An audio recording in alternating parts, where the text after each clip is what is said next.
There was no triumph here, no lingering sense that Mathilda had abandoned her earthly shell for something better, no hint even that she had found peace. The dead, unlike the sleeping, offered no hope of a reawakening. "You want my honest opinion?"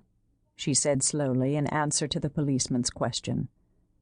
"Then no, Mathilda Gillespie is the last person I'd have expected to kill herself." They stared at the grotesque figure, stiff and cold in the brackish water.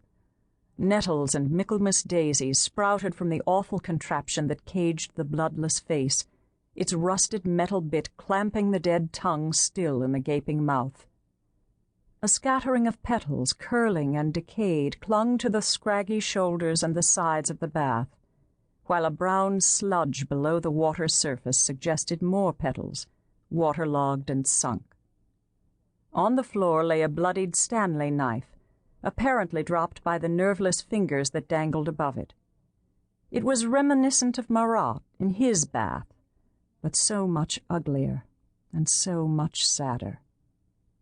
Poor Mathilda, thought Sarah. How she would have hated this. The police sergeant gestured at the pitiful grey head. "What in God's name is that thing?" His voice grated with repugnance. Sarah waited a moment until she felt her own voice was under control. "It's a Scold's bridle," she told him. "A primitive instrument of repression. They were used in the Middle Ages to curb the tongues of nagging women. It's been in Mathilda's family for years.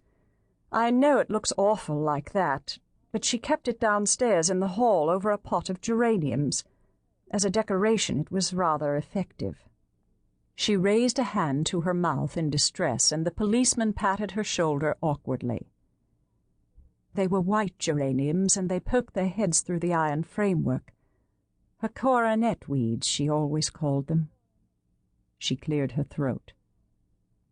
"She was rather fine, you know. Very proud, very snobbish, very intolerant, and not overly friendly. But she had a brilliant mind for someone who had never been trained to do anything more than keep house, and she had a wonderful sense of humour, dry and incisive." "Coronet weeds," echoed the pathologist thoughtfully. "As in, therewith fantastic garlands did she come, of crowflowers, nettles, daisies, and long purples, that liberal shepherds give a grosser name, but our cold maids do dead men's fingers call them. There on the pendant boughs her coronet weeds." "Hamlet," he explained apologetically to the policeman. "Ophelia's End. I had to learn it for O-level. Amazing what you remember as you get older." He stared at the bath. "Did Mrs. Gillespie know Hamlet?" Sarah nodded unhappily. "She told me once that her entire education was based on learning chunks of Shakespeare by heart."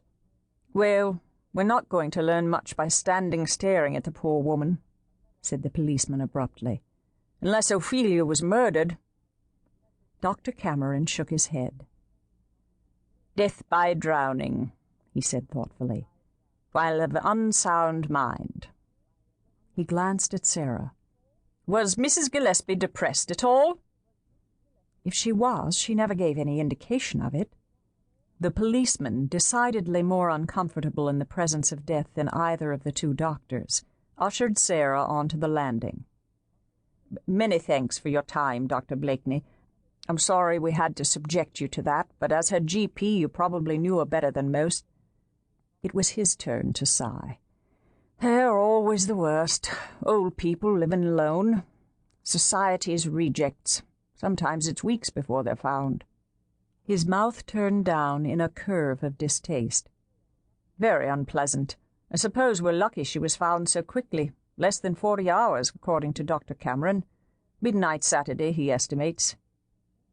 Sarah leant her back against the wall and stared across the landing towards Mathilda's bedroom, where the open door showed the old oak bed piled high with pillows.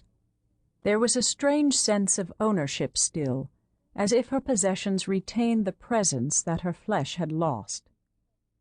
"She wasn't that old," she protested mildly.